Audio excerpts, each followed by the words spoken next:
Florida recently passed a law signed by our governor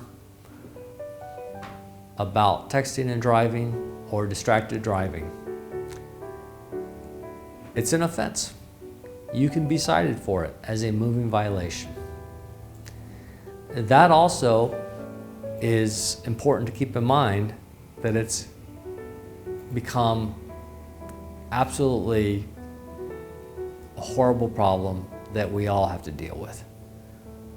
If you're watching this video and you live in Tampa, as I do, then my bet is you have seen your fellow motorists looking down at their phone or typing on their phone, sometimes while they're stopped at a light, and sometimes when they're going through a light, or sometimes when they're driving on US 19 in Clearwater.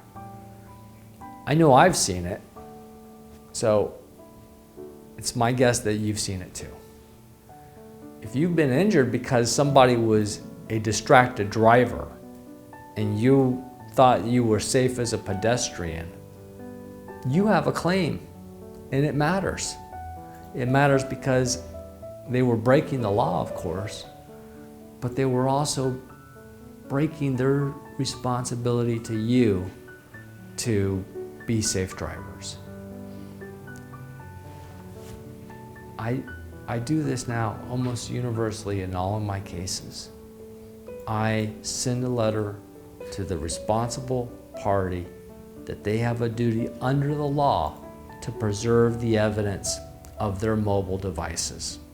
Because if they don't, we can now go to the court and say that we presume they were distracted drivers. We have to adapt to the world that we live in. Sometimes we think that our society is becoming safer, and then we find out that everybody's on their phone in their cars, and we realize that we're probably less safe than we ever were. The evidence that we can get from mobile telephones can oftentimes answer that question, but that evidence can be lost.